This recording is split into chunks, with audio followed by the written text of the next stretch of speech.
Now let's take a look at work-life balance and control of stress. What are the elements involved and what are organizations doing to counter the work-life balance problem?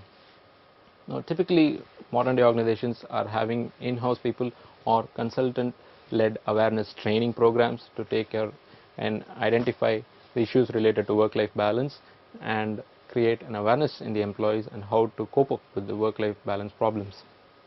Can be in-house or consultant-led skills training. Now, is it the work-life balance affected because of a deficiency in skills for a particular employee or particular teams, or is it because of the flow of information?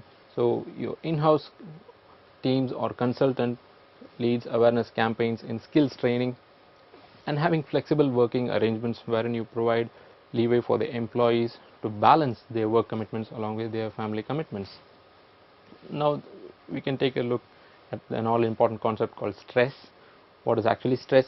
It's a general term used to describe feelings of tension associated with too much work, or let's say a burnout.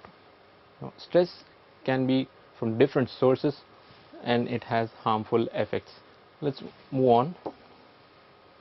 Now stress can be aggravated by your personality type.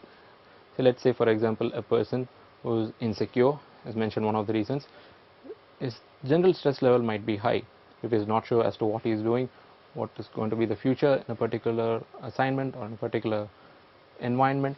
Now, stress is automatically bound to happen and it has an effect on his job performance. Ambiguity, let's say for example different expectations are placed on a particular role or an individual as part of the job. If there is inherent ambiguity, you are bound to have stress. As I said, insecurity, feelings, management styles. Management style definitely has a say in a person's stress level when it comes to job. If the management has frequent changes or the commitment level is up and down, it goes through different curves. If they don't do what they say, the management style obviously has a big say in a person's stress level in an organization. These are the general aspects which can aggravate stress levels when it comes to job performance. Let's take a look at ergonomics. It is a scientific study of the relationship between people and their working environment. Let us take a simple example, a chair in which you sit in an office. Now, if it is poorly designed or if the height level there is a mismatch, you are bound to have backache because you are not concentrating on your sitting posture, you are only concentrating on the job or the visual display unit. You tend to have long-term effects. Now ergonomics gives you a scientific approach to designing your workplaces and machines to satisfy the requirement. It takes into consideration your overall well-being. Say for example the lighting in a particular work environment, the seats or the workstations. Now organizations are increasingly taking this approach to design intelligent working environments and to provide the best to the employees. Moving on. Now organizations are promoting positive health and fitness programs through health monitoring and awareness campaigns by undertaking say eye checkup for the employees or blood tests or regular master checkups for a particular category of employees, by providing nutritional support, by having nutritionists identifying those areas in a busy hectic lives wherein you tend to miss your essentials when it comes to a balanced diet. They have nutritionists, organizations employ nutritionists or have consultants to identify and advise on a proper diet program. Anti-smoking programs, employees who are prone, who are chain smokers, what are the long-term effects for them? Companies are having programs, anti-smoking campaigns, and fitness promotion by giving say your discount coupons or having tie-ups with health and fitness clubs for the employees. Counseling. Employees are being counseled on different aspects of health in the organizations. Counseling can be defined as a purposeful relationship in which one person helps another to help himself. So how does it differ from advising? Advising takes a more directive role, telling an employee points A, B, C, this needs to be done by identifying the problem and is advised on what needs to be done. Whereas counseling is a process wherein it's a participative approach and the employee himself explores the different dimensions of the problem and he arrives at the corrective measures with the help of an expert, a consultant, wherein a chart is laid down for him to improve the specific parts of his job which might affect his performance, and decisions are taken based on his counseling process.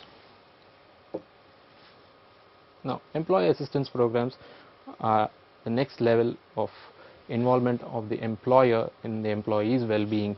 Now, typically EAP programs, they are led by outside organizations or vendors who specialize in these areas of specialist advisory services, wherein your employees can approach them through a 24-hour helpline or in-house visits, or by visiting those vendors' offices in case your employees run into any particular problem which might affect their overall work-life balance.